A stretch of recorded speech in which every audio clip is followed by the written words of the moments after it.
10 कर दिए upload.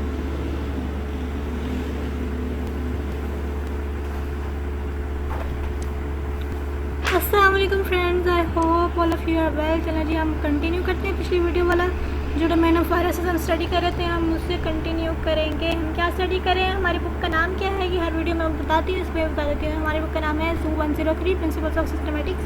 PPT से हम स्टडी कर रहे हैं और इसमें हम सारा का सारा रीडिंग चल रही है। फ़िलहाल तो ये फर्स्ट स्टेप है रीडिंग का, तो रीडिंग चल रही है। जब तक ख़त्म नहीं होगी तब तक आपकी जान नहीं छूटेगी इससे, और मेरी भी नहीं छूटेगी इस बुक से। जब तक के हमारे एग्ज़ाम नहीं हो जाते जब तक नहीं छूटती इससे जान। खैर, इस बार तो हमने जान नहीं छुड़वा दी। अच्छे रिज़ल्ट के लिए मेहनत करती है इंशाल्लाह इंशाल्लाह इंशाल्लाह आमीन। चलो जी, अब चलते हैं आगे। डोमेन ऑफ वायरसेस, मैंने पहले बोला कि डोमेन ऑफ वायरसेस में क्या है। Viruses are DNA, viruses DNA होते हैं, एंड आरएनए होते हैं जो शील्डेड होते हैं, शील्डेड बाय प्रोटीन कोड के साथ कवर्ड होते हैं। ठीक है, उनके प्रोटीन कोड को क्या कहते हैं, कैप्सिड कहते हैं। ओके फाइन, डन हो गया। और उसके अलावा viruses do not have a domain. Viruses को स्पेसिफिकली किसी भी कैटेगरी में डिवाइड नहीं किया जा सकता, क्योंकि ये नॉन लिविंग में आते हैं, ना ही नॉन लिविंग में आते हैं। ठीक है, ना ही स्पेसिफिकली लिविंग में आते हैं, ना ही स्पेसिफिकली नॉन लिविंग में आते हैं। क्योंकि जब ये लिविंग थिंग में जाते हैं तो फिर ये लिविंग हो जाते हैं, और अगर लिविंग थिंग में नहीं हो, लिविंग ऑर्गेनिज्म में नहीं हो, तो ये लिविंग नहीं होते।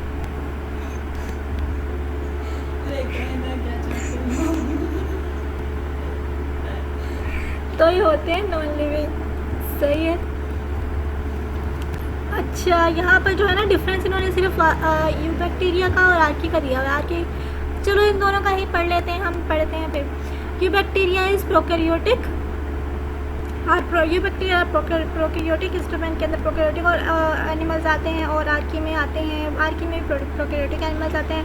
ये इन दोनों का डिफरेंस तो नहीं हो गया, ये इन दोनों की जो है ना, ये पॉइंट है इन दोनों का सेम हो गया। चलो आगे बढ़ते हैं। क्या दिया हुआ है, कंटेन पेप्टिडोग्लाइकन। यूबैक्टीरिया पेप्टिडोग्लाइकन होता है और कार्बोहाइड्रेट्स, प्रोटीन्स और नो सेल वॉल। और आर्की में सेल वॉल नहीं होती। पेप्टिडोग्लाइकन किसका पार्ट होता है, सेल वॉल का। तो आर्की में सेल वॉल नहीं होगी तो पेप्टिडोग्लाइकन कहाँ से आएगा। पेप्टिडोग्लाइकन का मतलब है कि ये भी इसमें नहीं होता, आर्की में नहीं होता, यूबैक्टीरिया में होता है। चलो ठीक है। नो इंट्रॉन्स यूबैक्टीरिया में नहीं होते, इंट्रॉन्स प्रेजेंट होते हैं आर्की में।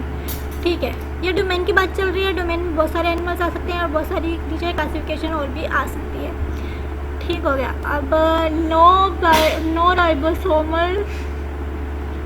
राइबोसोमल प्रोटीन्स, इसका मतलब है कि राइबोसोमल प्रोटीन्स किस में एब्सेंट है, यूबैक्टीरिया में, और राइबोसोमल प्रोटीन्स प्रेजेंट किस में है, आर्की में। सही हो गया। और उसके बाद हमारे पास है can be parasitic and cause disease. Eubacteria parasitic भी हो सकते हैं और डिजीज़ भी कॉज कर सकते हैं। सही हो गया। और उसके बाद archaea are not parasitic, archaea parasitic नहीं होते। नो रिजेम्बलेंस, और ये यूबैक्टीरिया की किसी से भी रिजेम्बलेंस नहीं होती, और आर्की की रिजेम्बलेंस होती है यूकैरियोट के साथ। चलो सही हो गया। अब हम नेक्स्ट चल देते हैं। नेक्स्ट चलो जी, थ्री डोमेन सिस्टम के अंदर यहाँ पर इन्होंने एक डायग्राम बनाई हुई है। हम देखते हैं कि यहाँ पर इन्होंने क्या कहा हुआ है। यहाँ पर इन्होंने एक 5 प्राइमर का UTR, ये UTR का क्या मतलब है, ये हम शायद यहाँ पर बता दें। अच्छा, यहाँ पर UTR का मतलब क्या है ये हमें देखना होगा, या फिर ये है प्री mRNA। अच्छा, प्री mRNA, ये नेक्स्ट MCQ वाले में हम इसको जो है ना वो कर लेंगे। ठीक है, अब ये सारा जो है ना, इस डायग्राम को हम डिटेल में बाद में पढ़ लेंगे MCQs के साथ में। ठीक है, अभी सरसरी से देख लेते हैं। इन्होंने कुछ ये पार्ट्स किए हुए हैं। ये एक्सोन है, ये वाला इंट्रोन है। ठीक है, और ये UTR ये हो सकता है कोई बैकबोन हो सकती है, कोई एंड हो सकता है। ये फर्स्ट एंड हो सकता है और ये लास्ट एंड हो सकता है। यही समझ में तो अब तक यही आ रहा है। उसके बाद देखते हैं कि यहाँ पर क्या है। वाइट प्राइमर कैप है, पोली ए टेल। अच्छा, पोली ए टेल है ये, ठीक है। पोली एडिनाइन हो सकता है शायद ए का मतलब, ठीक है। और ये कैप है, और यहाँ पर जो इतना सा कैप का है, नीचे वाली इसकी प्रोटीन कोडिंग रीजन है। ये सारा का सारा प्रोटीन कोडिंग रीजन है। और ये वाला जो है वो पोली ए टेल है। और ये क्या, किसकी पिक्चर है? ये सारी पिक्चर शो हो रही है प्री mRNA की। अच्छा, प्री mRNA, अभी ये कंप्लीट mRNA नहीं बना। एम का मतलब है मैसेंजर RNA। अब इसके ऊपर कोडिंग हो रही है। अच्छा, सही हो गया। मैसेंजर RNA का काम जो है वो आप लोगों को पता ही होगा कि वो मैसेज ट्रांसफ़र करता है न्यूक्लियस से अदर ऑर्गेनिज्म की तरफ। जो है वो किसके पास जाकर मैसेज ट्रांसफ़र करता है? राइबोसोम्स के पास जाकर मैसेज ट्रांसफ़र करता है। और उसके पास और भी वो, क्योंकि वो प्रोटीन मेकिंग इंडस्ट्री होती है राइबोसोम, तो उसके अंदर जाकर ये अपना मैसेज दे रहा है DNA का। तो वहाँ पर जाकर इसकी कोडिंग की डिकोडिंग होती है। DNA पर कोडिंग होती है, उस वहाँ पर जाकर डिकोडिंग होती है। वहाँ पर जाकर जो है ना वो कोड उसके तक पहुँचाता है, इसलिए इसका मैसेंजर RNA कहते हैं। और ये क्या इन्होंने बताया हुआ है, कैटेगरी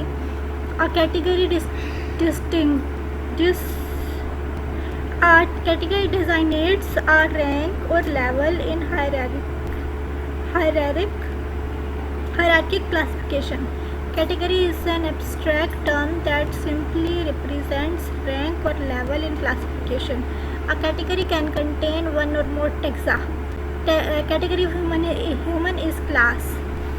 अच्छा, इन्होंने यहाँ कैटेगरी की डेफिनेशन दी हुई है। कैटेगरी डिजाइनेट्स अ रैंक और लेवल। एक कैटेगरी होती है, उसका मतलब होता है कि कोई भी चीज़ किसी एक रैंक पर लाइक करती है, ठीक है। उसको उस रैंक का लेवल दे देते हैं, ठीक है। और लेवल इन हायरार्की क्लासिफिकेशन, कोई भी लेवल इन हायरार्की क्लासिफिकेशन मतलब कि जब हम ऑर्गेनिजम्स को ग्रुप्स में डिवाइड करते हैं, ग्रुप्स में जब डिवाइड करते हैं तो उसके अंदर काफ़ी सारे लेवल होते हैं। उनमें से कोई एक लेवल को जो है ना हम कैटेगरी बोल सकते हैं। Category is an abstract term that simply represents. Category जो है वो खासियत है, एक खसूसी ख़ास जो है वो टर्म है दैट सिंपली रिप्रेजेंट्स रैंक और लेवल इन क्लासिफिकेशन। जाहिर है वही बात हो गई, कोई भी रैंक या लेवल को ये जो है ना रिप्रेजेंट करता है। जैसे कि category of human is class. Human की कैटेगरी जो है यहाँ पर क्लास है, ठीक है। यहाँ पर देखो, क्योंकि यहाँ पर एक किंगडम, फाइलम और ये क्लास, सही है। ये है इस ह्यूमन की कैटेगरी। ह्यूमन कहाँ पर लाइक कर रहा है, सही है। उसके बाद हमारे पास प्रिंसिपल्स ऑफ सिस्टमैटिक के अंदर आ गया अगला module number 8। Yes, module number 8 हमारा स्टार्ट हो गया। अब हम देखते हैं कि क्या है इसमें। 5 किंगडम क्लासिफिकेशन, 2 किंगडम क्लासिफिकेशन। अच्छा, इसमें 2 टाइप की क्लासिफिकेशन बताएंगे ये लोग, 5 किंगडम क्लासिफिकेशन और 2 किंगडम क्लासिफिकेशन। 5 किंगडम क्लासिफिकेशन जो है ना ये मेन टॉपिक है। उसके अंदर सबसे पहले है 2 किंगडम, सबसे पहले इसके अंदर है 2 किंगडम क्लासिफिकेशन। 5 किंगडम क्लासिफिकेशन जो है मेन टॉपिक है और 2 किंगडम क्लासिफिकेशन सब टॉपिक है। अब सब टॉपिक के अंदर क्या आ रहा है हम देखते हैं। Plants, autotroph. सबसे पहले जो थे ना सिर्फ और सिर्फ 2 किंगडम्स थे, ठीक है। 2 किंगडम्स डिस्कवर हुए, 2 किंगडम्स हमारे पास आए देखने में। सबसे पहले जो के थे प्लांट्स, ऑटोट्रोफ्स। ऑटोट्रोफ्स का मतलब होता है ऐसे ऑर्गेनिज्म जो अपना फूड खुद तैयार करते हैं, खुद बनाते हैं। और उसके अलावा एनिमल्स, दूसरा है हमारे पास एनिमल्स, ठीक है। ऐसे ऑर्गेनिज्म जो अपना फूड खुद नहीं बना सकते बल्कि ऑटोट्रोफ्स पर डिपेंड करते हैं। उन ऑर्गेनिज्म पर डिपेंड करते हैं जो अपना फूड खुद बनाते हैं, वो अपने लिए भी फूड बनाते हैं और उनसे वो लोग भी फूड लेते हैं जो खुद अपना फूड नहीं बना सकते, ठीक है। उसके बाद प्रॉब्लम इस क्लासिफिकेशन के अंदर, इन 2 किंगडम क्लासिफिकेशन के अंदर प्रॉब्लम थी यूग्लिना। अब यूग्लिना की क्या प्रॉब्लम थी? यूग्लिना की प्रॉब्लम ये थी कि वो प्लांट जैसा भी था और एनिमल के जैसा भी था। उसके अंदर ऐसे कैरेक्टरिस्टिक्स है जो कि प्लांट जैसे भी हों और एनिमल जैसे भी। तो ये एनिमल जब डिस्कवर हुआ तो इसको वो लोग दोनों में से कोई भी कैटेगरी में नहीं रख सकते थे, इसलिए ये प्रॉब्लम बन गई उनके लिए क्लासिफिकेशन में, ठीक है। फिर सॉल्यूशन बाय अर्नेस्ट हैकल। फिर अर्नेस्ट हैकेल एक साइंटिस्ट था, उसने क्या किया, उसने 1866 में इस प्रॉब्लम को सॉल्व करने की कोशिश की। माशाल्लाह माशाल्लाह, हमारे जैसा सॉल्व भी ना करे कभी। अच्छा खैर, उसने कोशिश की और वो कामयाब भी हो गया। ठीक है, ओके। उसने जनाब कोशिश की, उसने पहले देखा होगा कि पहले उसने स्टडी किया होगा कि उसमें कितने किंगडम्स हैं, क्या क्लासिफिकेशन है, क्या चल रहा है आजकल इस दुनिया में। ठीक है, उस दुनिया में चल रहा था कि 2 किंगडम्स में एनिमल्स और प्लांट्स को डिवाइड किया गया था। ठीक है, मतलब ऑर्गेनिजम्स को 2 किंगडम में डिवाइड किया गया था, प्लांट्स और एनिमल्स। ठीक है, और फिर इसने देखा होगा कि इनमें इसके बाद ठीक है प्रॉब्लम क्या आ रही है, अब प्रॉब्लम ये आ रही होगी, उसको लगा, उसने डिस्कवर किया होगा कि प्रॉब्लम आ रही है यूग्लिना की, कि उसे कहाँ पर फिट किया जाए, क्योंकि वो दोनों की तरह लगता है। ठीक है, इसके पास क्लोरोफिल भी था और ये एनिमल्स की तरह मूव भी कर सकता था, और एनिमल्स की तरह जो है ना ये रिप्रोड्यूस भी कर सकता था। और इसमें एक और कैरेक्टरिस्टिक था जो कि एनिमल की तरह था। सही है। और इसके अंदर क्लोरोफिल भी था कि अपना फूड खुद भी बना सकता था लाइट को एब्जॉर्ब करके। ठीक है, और उसके साथ ये इस तरह से प्लांट और एनिमल दोनों के इकट्ठे मिला के कैरेक्टरिस्टिक इसके अंदर थे। तो उसके अलावा इसके पास फ्लैजिला भी था जो कि एनिमल्स में होता है। ठीक है, अब फिर इसको ये डिस्कवर हुआ, इसने फिर प्रॉब्लम को डिटेक्ट किया, उसके बाद उसने सोल्यूशन दिया। इसने बोला कि ऐसा करें कि इसको आप इन दोनों में फिट करने के बजाय इसके लिए अपना अलग से एक और ना किंगडम बना दें। ऐसे और ऑर्गेनिज्म जो आएंगे जो जिनको क्लासीफाई ना किया जा सके प्लांट्स और एनिमल के तौर पर, वो उसको हम उस किंगडम में रख देंगे। Problem solve. अब उसने क्या किंगडम का नाम दिया, उसने किंगडम का नाम दिया प्रोटिस्टा। सही हो गया। अब फॉर द टाइम बिंग तो वो प्रॉब्लम सॉल्व हो गई। चलो आगे पढ़ते हैं कि इन्होंने क्या कहा। ई चैटन। अब ई चैटन, एक तो इनके नाम ऐसे होते हैं ना, बंदा अल्लाह कर ही कर दे। अच्छा, अब इनका नाम है ई चैटन। इन 1937 इंट्रोड्यूस द टर्म प्रोकैरियोटिक। अच्छा, एक ई चैटन एक साइंटिस्ट था, उसने क्या किया 1937 में इंट्रोड्यूस किया, कौन से टर्म को इंट्रोड्यूस किया, prokaryotic. Okay, to describe bacteria and eukaryotic to describe animals and plants.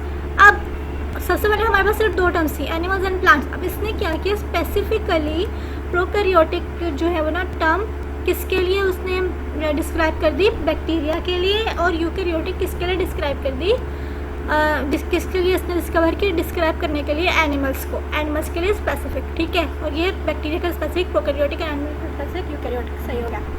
उसके बाद क्या हुआ, उसके बाद हुआ कि 5 kingdom classification was proposed by Robert Whittaker. चलो जी, पहले ये डिस्कवरी हो गई, ये टर्म वाला काम हो गया, ई चैटन का काम हो गया। सही हो गया।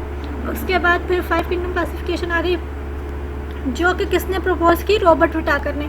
इतना पढ़ा ना हमने, इसे इतना पढ़ा 9th क्लास में, 8th क्लास में, 11 12 में लगातार पढ़ा हमने। अच्छा खैर, और लेकिन उसमें था भी बहुत सारा होता था, बहुत सारा पैराग्राफ्स में होता था।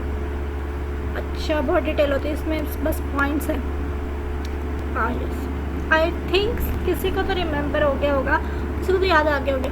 अच्छा, अब यहाँ तक तो हमें अच्छा समझ आ गई है। अब हम आगे चलते हैं। 5 kingdom classification was proposed by Robert Whittaker. अच्छा, 5 kingdom classification was proposed by Robert Whittaker in 1967। अच्छा, 1967 में एक साइंटिस्ट था रॉबर्ट विटाकर जिसने प्रपोज की 5 किंगडम क्लासिफिकेशन सिस्टम। अब उसमें कौन कौन से थे आप लोगों को याद होगा, याद करके देख लेते हैं, कोशिश करते हैं हमें शायद याद हो। अब उसमें थे एनिमेलिया, किंगडम एनिमेलिया 1, नंबर 2 पर किंगडम प्लांटी, नंबर 3 पर किंगडम प्रोटिस्टा, और नंबर 4 पर किंगडम प्रोकैरियोटा, और नंबर 5 पर फंजाई। हाँ, किंगडम फंजाई। यस, आ गई याद। 5 किंगडम क्लासिफिकेशन सिस्टम वो यही थी। उसमें 5 किंगडम से रॉबर्ट विटाकर ने उसे किस सन में किया, 1967 में उसे प्रपोज कर दिया। चलो सी ठीक है। अब उसके बाद कौन साइंटिस्ट है, मॉर्गुलिस एंड श्वार्ट्ज। अच्छा, मर्क्यूरीज एंड श्वार्ट्ज जो थे, ये दोनों साइंटिस्ट थे, इन्होंने मिलकर एक काम किया। क्या क्या काम इन्होंने किस सन में किया? इन 1988 मॉडिफाइड रॉबर्ट विटाकर क्लासिफिकेशन। उन्होंने क्या किया? मॉडिफाई कर दिया रॉबर्ट विटाकर की क्लासिफिकेशन को। अब उसने कोई बेचारे ने गलती कर दी होगी, उसने इतना सारा काम किया, कोई गलती तो हो ही सकती है ना, एक्सपेक्टेशन है। उसके बाद फिर इन दोनों ने आकर उसके सारा कुछ स्टडी किया होगा, उसके बाद इन्होंने उसको इम्प्रूव कर दिया। इन्होंने उसको डिनाई नहीं किया, उसको रिमूव नहीं किया, बल्कि इन्होंने उसे इम्प्रूव कर दिया। सही हो गया। उसके बाद अब आगे चलते हैं। किसी चीज़ का तो जवाब दे दो। They considered genetics along with cellular organization and mode of nutrition in classification. अच्छा, अब ऐसा होगा ना कि इन्होंने कुछ और बेसिस पर, कुछ न्यू बेसिस पर ऑर्गेनिज्म को डिवाइड किया। ठीक है, दे कंसीडर जेनेटिक, उन्होंने कौन कौन सी बेसिस ली? Genetics along with cellular organisation, और सेलुलर ऑर्गेनाइजेशन ली। ठीक है, ये दो बेसिस हो गई। एंड मोड ऑफ न्यूट्रिशन, और मोड ऑफ न्यूट्रिशन की बेस पर इन्होंने क्लासिफिकेशन कर दी ऑर्गेनिज्म की दोबारा से। ठीक है, किंगडम 5 ही थे, इन्होंने बस ऑर्गेनिज्म को आगे पीछे किया। ओके, उसके बाद यहाँ पर हमारे पास एक फ्लो चार्ट आ गया है और यहाँ पर कुछ लिखा हुआ है। हम देखते हैं कि क्या लिखा हुआ है। 5 kingdoms proposed by Robert Whitaker include Monera, Protista, Fungi, Plantae, Animalia। अच्छा, ये सारे तो मैंने सही बोली, तो मोनेरा को प्रोकैरियोटा भी कहते हैं। गरीब का जमा होगा ना। अच्छा, तो ये है Monera, protista, fungi, Plantae, animalia. आप यहाँ पर देख लेते हैं इन्होंने क्या फ्लो चार्ट में बताया हुआ है। ऑर्गेनिजम्स होते हैं पहले, उसके बाद उनको दो कैटेगरीज में तकसीम किया जाता है, किस में? प्रोकैरियोट्स में और यूकैरियोट्स में। प्रोकैरियोट्स में तो वो जाते हैं कौन से किंगडम में? मोनेरा में। और यूकैरियोट्स में दो किस्म के ऑर्गेनिजम्स हैं, मल्टी सेलुलर और यूनिसेलुलर। यूनिसेलुलर जाते हैं प्रोटिस्टा में, प्रोटिस्टा किंगडम में। ठीक है, फिर मल्टी सेलुलर में और डिवीजन है, क्या कौन सा डिवीजन है? With cell wall. और दूसरे जो ग्रुप है ना मल्टी सेलुलर का, वो होते हैं विदाउट सेल वॉल। जो विदाउट सेल वॉल है वो जाएंगे किंगडम एनिमेलिया में। ठीक हो गया। अब आपको पता है सेल वॉल जो के अंदर जो है ना पेप्टिडोग्लाइकन होता है, तो वो प्लांट्स को फूड प्रोडक्शन के लिए यूज़ करते हैं प्लांट्स। ठीक है, तो एनिमल्स तो हेटेरोट्रॉफ्स हैं। ठीक है, तो ऑटोट्रॉफ कौन है? प्लांट्स। ठीक है, तो वो सेल वॉल एनिमल से प्रेजेंट नहीं होगी, इसका ये मतलब है। इसीलिए इन्होंने सेल वॉल को बेसिस लिया। ठीक है, अच्छा, जिनमें सेल वॉल प्रेजेंट नहीं होगी वो होंगे एनिमलिया किंगडम में, और जिसमें प्रेजेंट होगी सेल वॉल के साथ वाले जो हैं उनमें भी दो कैटेगरीज हैं उनके अंदर, जिनमें डू नॉट परफॉर्म फोटोसिंथेसिस, जिनमें कुछ ऐसे ऑर्गेनिजम्स हैं जो फोटोसिंथेसिस परफॉर्म नहीं करते, मतलब कि जो फूड नहीं बनाते। ठीक है, अब उनको किस किंगडम में डाला? फंजाई में। और उसके बाद कुछ ऐसे ऑर्गेनिजम्स हैं जो एबल टू परफॉर्म फोटोसिंथेसिस। ठीक है, जो कि फोटोसिंथेसिस को परफॉर्म करते हैं, मतलब कि जो कि अपना फूड बना सकते हैं। ठीक है, वो बेचारे सिर्फ अपना तो नहीं बनाते, हम भी उनसे ही फूड लेते हैं। ठीक है, तो मतलब जो बना सकते हैं उनको किस में? किंगडम में डाल दिया? प्लांटी में। सही है, ये आप लोगों को समझ आ गया होगा, मुझे तो बहुत अच्छे से समझ आ गया, आप लोगों को भी समझ आ गया। एक बार फिर से रिवाइज कर लेते हैं। सबसे पहले ऑर्गेनिजम्स थे, उसके बाद उनको दो कैटेगरीज में डिवाइड किया। किस में डिवाइड किया? प्रोकैरियोट्स में और यूकैरियोट्स में। ठीक है, उसके बाद प्रोकैरियोट्स वाले किस में गए? किस किंगडम में गए? मोनेरा में। और यूकैरियोट्स वाले फर्दर डिवीजन हो गए, फर्दर डिवाइड हो गए यूकैरियोट्स वाले। उनका फर्दर डिवीजन कैसे हुआ? यूनिसेलुलर और मल्टी सेलुलर की बेस पर, सेलुलर ऑर्गेनाइजेशन की बेस पर। सही है, सही हो गया। उसके बाद फिर हमारे पास यूनिसेलुलर वालों को प्रोटिस्टा में डाल दिया और मल्टी सेलुलर वालों को फर्दर डिवाइड कर दिया। मल्टी सेलुलर में सेल वॉल वाले होते हैं और उनको फर्दर मल्टी सेलुलर को फर्दर डिवाइड कर दिया किस बेसिस पर? सेल वॉल की प्रेजेंस की बेसिस पर। जिनमें सेल वॉल प्रेजेंट है वो अलग हो गए, जिसमें सेल वॉल प्रेजेंट नहीं है वो अलग हो गए, और जिसमें सेल वॉल प्रेजेंट नहीं है वो चले गए एनिमेलिया किंगडम में। उसके बाद फिर जिसमें सेल वॉल प्रेजेंट है वो उनमें भी फर्दर डिवीजन हो गई, जिसमें के सेल वॉल जिनके पास है वो फोटोसिंथेसिस नहीं करते वो अलग, और जो करते हैं वो अलग। ठीक है, और जो नहीं करते उनको किस में डाल दिया? फंजाई में। और जो करते हैं फोटोसिंथेसिस परफॉर्म उसको किस में डाल दिया? प्लांटी में। चलो ठीक है फ्रेंड्स, अब तक इस वीडियो में इतना ही काफ़ी है, ठीक है। अब मैं तो खुद वैसे भी थक चुकी हूँ बोल बोल के, मेरे ख्याल में आप लोग सुन के थक चुके होंगे, लेकिन खैर अच्छा समझ आ गया, ये टॉपिक बहुत अच्छा था, इंटरेस्टिंग था। और अब खैर अल्लाह पाक खैर करेंगे इंशाल्लाह। आज चलें जी, मुझे इजाज़त दें, अल्लाह हाफिज़, मिलते हैं अगली वीडियो में। और अगली वीडियो में हम अगले मॉड्यूल को कंटिन्यू करेंगे, मॉड्यूल नंबर 9 को कंटिन्यू करेंगे अगली वीडियो में। इसमें हमने 8 को एंड कर लिया, 8 तक एंड कर लिया, ठीक है। ओके जी, अल्लाह हाफिज़।